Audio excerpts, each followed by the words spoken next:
अहम ख़बर अवां खे ॾियूं। पीपल्स पार्टी जो हुकूमत मुख़ालिफ़ लॉन्ग मार्च अॼु कराची खां शुरू थी वियो आहे। कारकुननि जी मज़ार क़ाइद आमद जो सिलसिलो जारी आहे। Peoples party chairman Bilawal Bhutto जी सरबराही में लॉन्ग मार्च कराची खां इस्लामाबाद जे लाइ रवानो थींदो। अवां खे आगाह करे रहिया आहियूं। पीपल्स पार्टी जो हुकूमत मुख़ालिफ़ लॉन्ग मार्च अॼु कराची खां शुरू थी वियो आहे। कारकुननि जी मज़ार क़ाइद आमद जो सिलसिलो जारी आहे। Peoples party chairman Bilawal Bhutto जी सरबराही में लॉन्ग मार्च कराची खां इस्लामाबाद जे लाइ रवानो थींदो। पीपल्स पार्टी जा जियाला लॉन्ग मार्च लाइ पुरजोश आहिनि। कराची शहर में मुख़्तलिफ़ हंधनि ते पीपल्स पार्टीअ जा झंडा ऐं डिघा डिघा पेना फ्लैग्स लॻाया विया आहिनि। शहरी निमाइश चुरंगीअ ते गॾु थी रहिया आहिनि, जितां बिलावल भुट्टो ज़रदारी जी क़यादत में काफ़िलो रवानो थींदो।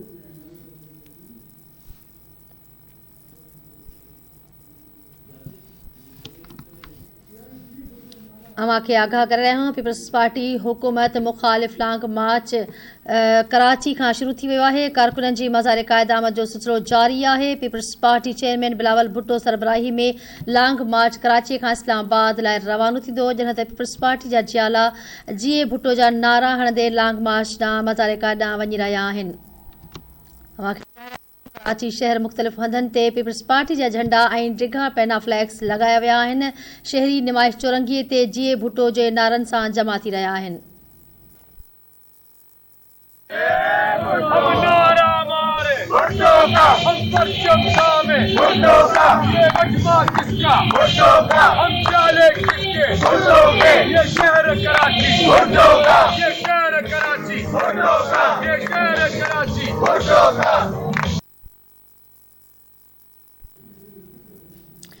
जी नाज़रीन, अवां खे ॿुधायूं पिया त शहरी जीए भुट्टो जे नारनि सां मज़ार जी क़ाइद मज़ार ॾांहुं वञी रहिया आहिनि।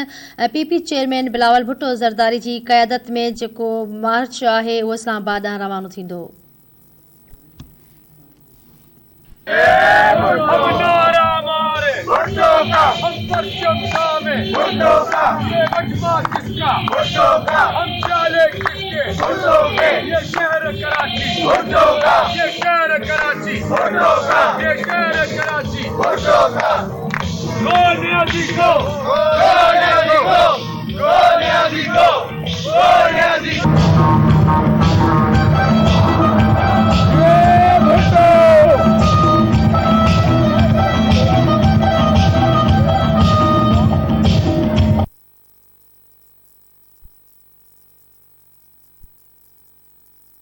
अवां पंहिंजी टेलीविज़न स्क्रीन ते ॾिसी रहिया हो। कारकुन मज़ार क़ाइद ॾांहुं जीए भुट्टो जे नारनि सां वञी रहिया आहिनि।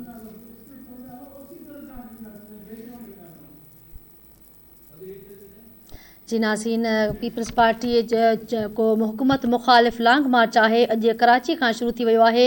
कारकुन पुरजोश आहिनि। मज़ार क़ाइद ते जीए भुट्टो जे नारनि सां कारकुननि जी आमद जो सिलसिलो जारी आहे। Peoples party chairman Bilawal Bhutto जी सरबराही में लॉन्ग मार्च कराची खां इस्लामाबाद जे लाइ रवानो थींदो। अवां खे आगाह कई पिया, कराची खां इस्लामाबाद लाइ जलसो रवानो थी रहियो आहे। पीपल्स पार्टी जा जियाला लॉन्ग मार्च लाइ पुरजोश आहिनि। जीए भुट्टो जे नारनि जी सदा सां मज़ार क़ाइद ॾांहुं वञी रहिया आहिनि। पीपल्स पार्टी जियालनि जो जोश ऐं जज़्बो ॾिसण वटि आहे। मुख़्तलिफ़ हंधनि ते पीपल्स पार्टी जा झंडा ऐं डिघा पेना फ्लैग्स पिण लॻाया विया आहिनि। शहरी निमाइश चौरंगीअ ते जीए भुट्टो जे नारनि सां जमा थी रहिया आहिनि, जितां बिलावल भुट्टो जी क़यादत में काफ़िलो रवानो थींदो। इन हवाले सां शबीर लाशारी एज़ लाइव ते असां सां मौजूदु आहे। जी शबीर, कहिड़ा तफ़सील आहिनि जुलूस जे हवाले सां? बिल्कुल, पाकिस्तान पीपल्स पार्टी पारां पीपी चेयरमैन बिलावल भुट्टो ज़रदारी जी अॻवानी में अॼु गादीअर शहर कराची मां अवामी मार्च जेको आहे इस्लामाबाद लाइ रवानो थींदो। असां हिन वक़्तु क़ाइद आज़म जी मज़ार ॾाढो मौजूदु आहियूं, जिते जियालनि जे पहुचण जो सिलसिलो जेको आहे उहो शुरू थी वियो आहे। ऐं हीउ जेको काफ़िलो आहे उहो 10-11 वॻे खां पोइ हितां क़ाइद आज़म जी मज़ार मां रवानो थींदो। क़ाइद आज़म जी मज़ार खां पोइ काफ़िलो जेको आहे शाहरा क़ाइदीन खां पोइ काफ़िलो शाहरा फैसल वठी सिधो मलीर पहुचंदो। अवामी मार्च जी आजियां लाइ पाकिस्तान पीपल्स पार्टी पारां हंधि हंधि ते इस्तक़बाली कैंपूं जेके आहिनि उहे पिणु क़ाइमु कयूं वियूं आहिनि। अॼु ही काफ़िलो कराची मां रवानो थी ठटे सिजावल ऐं राति जेको आहे बदीन पहुचंदो ऐं इन काफ़िले में अवामी मार्च में जेके शरीक माण्हू आहिनि उहे राति बदीन में तरसंदा। सुभाणे वरी ही जेको काफ़िलो आहे बदीन मां शुरू थी हैदराबाद हाला ऐं राति जो वरी मोरे में तरसंदो ऐं 1 मार्च ते ही काफ़िलो जेको आहे मोरे मां रवानो थी सखर पहुचंदो ऐं 3 ॾींहंनि जी मुसाफ़त खां पोइ ही काफ़िलो जेको आहे पंजाब जे हदनि में दाख़िल थींदो ऐं ईअं अहिड़ी तरह बिलाल भुट्टो ज़रदारी मुख़्तलिफ़ शहरनि में जेको आहे ख़िताब कंदो वेंदो। लाहौर जे लियाकत बाग में बि बिलाल भुट्टो ज़रदारी ख़िताब कंदो ऐं उन सां गॾोगॾु पंजाब जे 2 शहरनि में पिणु बिलाल भुट्टो ज़रदारी ख़िताब कंदो ऐं हिन वक़्तु क़ाइद आज़म जी मज़ार पारां कारकुननि जी आमद जो सिलसिलो जेको आहे उहो शुरू थी वियो आहे। 11 वॻे खां पोइ हीउ जेको अवामी मार्च आहे उहो हितां रवानो थींदो। जी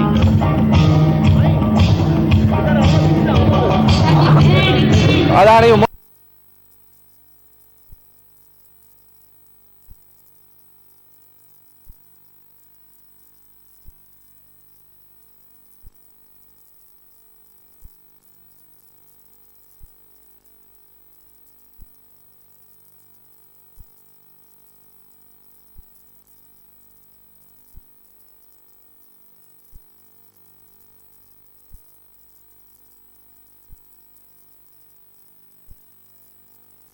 जी नाज़रीन, अवां पंहिंजी टेलीविज़न स्क्रीन ते ॾिसी रहिया आहियो। जियाला मज़ार क़ाइद रवान दवा आहिनि। पीपल्स पार्टी जे गाननि ते जेके उन्हनि जा नग़मा आहिनि उन्हनि ते रस्म करे रहिया आहिनि। पीपल्स पार्टी जे जालनि जी जेको अवाम जो लॉन्ग मार्च आहे मज़ार क़ाइद रवान दवा आहे। अवां पंहिंजी टेलीविज़न स्क्रीन ते ॾिसी आहियो। पीपल्स पार्टी जा जेके कारकुन आहिनि जियाला आहिनि पीपल्स पार्टी जा झंडा हथनि में खणी मज़ार क़ाइद वञी रहिया आहिनि। अवां पंहिंजी टेलीविज़न स्क्रीन ते ॾिसो पिया जियाला जीए भुट्टो जे नारनि सां मज़ार क़ाइद वञी रहिया आहिनि ऐं ही काफ़िलो बदीन ॾांहुं राति तरसंदो। उतां वरी सुभाणे हैदराबाद ऐं हाला ॾांहुं रवानो थींदो जिते बिलावल भुट्टो ज़रदारी लियाकत बाग में पंहिंजो जलसे जेको आहे ख़िताब कंदो।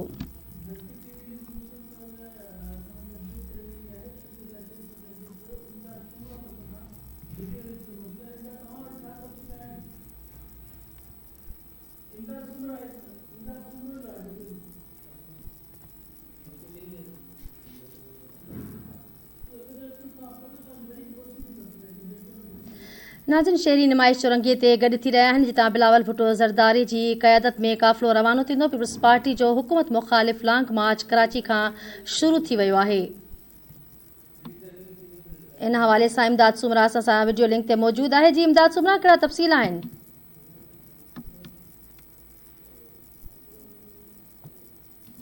जी बिल्कुल, मुल्क में बदतरीन महांगाई और बेरोज़गारी खिलाफ पाकिस्तान पीपल्स पार्टी पारा अज जो है मज़ार क़ाइद का इस्लामाबाद तरफ लॉन्ग मार्च किया पे वजे। जैसे लॉन्ग मार्च की तैयारियों जी मुकम्मल कई हुई। अवां असांखे इहो ॿुधाईंदा हलूं त हिन वक्त जो है कराची के मुख़्तलिफ़ इलाक़न में पीपल्स पार्टी जा काफ़िला जियाला जी पीपल्स पार्टी जा थोड़े जियाली उहे हिन वक्त मज़ार क़ाइद तरफ जो है पहुचण शुरू थी वही। हिन वक्त जो है मज़ार क़ाइद ॿाहिरां पीपल्स पार्टी जा केतरा जियाला जी गाड़ियों समेत पहुंची चुका है। इन वक्त वे मंजर अवां ॾिसी रहिया आहियो जेकी गाड़ियूं जेकी पहुतल आहिनि पीपल्स पार्टी जा जेकी जियाला जेकी उहे मुकम्मल तैयार आहिनि इस्लामाबाद वञण लाइ। हिन वक्त कराची के केतिरनि ज़िलनि में जेको आहे पीपल्स पार्टी जा काफ़िला जेकी उहे मज़ार क़ाइद तरफ जेको आहे पहुचण शुरू थी विया आहिनि। अवां खे इहो ॿुधाईंदा हलूं त हिन वक्त जेको आहे कंहिं बि अणंदड़ वाक़े खे मुंहजण लाइ जेको आहे सिहत खाते पारां जेको आहे एम्बुलेंस जेकी उहे तैयार कयूं आहिनि। उहे एम्बुलेंस जेको आहे हिन वक्त मज़ार क़ाइद भरिसां पहुचण शुरू थी वे। जॾहिं त सिक्योरिटी जा इंतजाम जेके उहे बि सख़्त किया विया आहिनि। काफ़ी इलाइक़नि में जेको आहे कराची के ज़िले ॾखण ओभर ऐं जेको आहे उत्तर में जेको आहे काफ़ी काफ़िला जेके उहे हिन वक्त मज़ार क़ाइद भरिसां जेके उहे पहुचण शुरू थी विया आहिनि। इहो ॿुधायो पियो वञे त 11 बजे खां पोइ जेको आहे सो बिलावल भुट्टो ज़रदारी की क़यादत में जेको आहे लॉन्ग मार्च जेको आहे उहो इस्लामाबाद तरफ पिणु रवानो थींदो। जी ठीक है इमदाद सुमरा, वॾी महिरबानी। नाज़रीन, इमदाद सुमरा जो चवणु हो त कंहिं बि अणवंदड़ वाक़े जे लाइ असां एम्बुलेंस बि बीहारी आहे। पीपल्स पार्टी जा जेके जियाला आहिनि जीए भुट्टो जे नारनि सां मज़ार क़ाइद रवाना आहिनि। पीपल्स पार्टी जा कारकुन पुरजोश नज़र अची रहिया आहिनि। इंतिहाई जोश ऐं जज़्बे सां 11 बजे जेको ही काफ़िलो आहे उहो इस्लामाबाद ॾांहुं रवानो थींदो। पंहिंजी पीपल्स पार्टी जे चेयरमैन बिलावल भुट्टो ज़रदारी जी क़यादत में अवाम लॉन्ग मार्च लाइ इस्लामाबाद रवानो थींदो।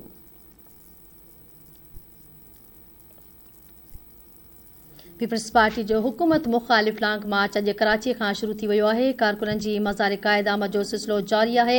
इंतहाई पुरजोश कारकुन नज़र अची रहिया आहिनि। हथनि में पीपल्स पार्टी जा झंडा जेके आहिनि उहे झुमाए रहिया आहिनि ऐं इंतहाई जोश ऐं जज़्बे सां जीए भुट्टो जा नारा हणंदे मज़ार क़ाइद ॾांहुं जियालनि जी आमद जो सिलसिलो जारी आहे। कराची जे मुख़्तलिफ़ इलाइक़नि खां जियालनि जी आमद जो सिलसिलो जारी आहे, जिते मज़ार क़ाइद ते कराची जे मुख़्तलिफ़ इलाइक़नि खां जियाला जमा थींदा।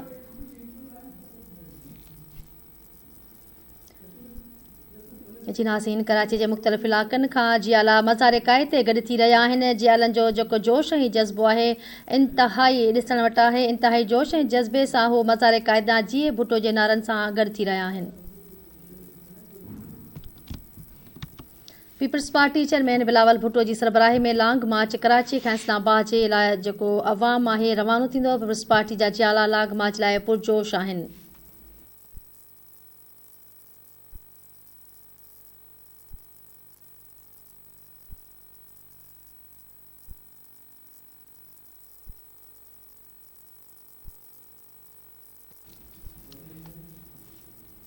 कराची जे शहर मुख़्तलिफ़ हंधनि ते पीपल्स पार्टीअ जा झंडा ऐं डिघा बैनर्स पेना फ्लैक्स लॻाया विया आहिनि। शहरी निमाइश चुरंगीअ ते जीए भुट्टो जे नारनि सां गॾु थी रहिया आहिनि, जितां बिलावल भुट्टो ज़रदारी जी क़यादत में काफ़िलो रवानो थींदो।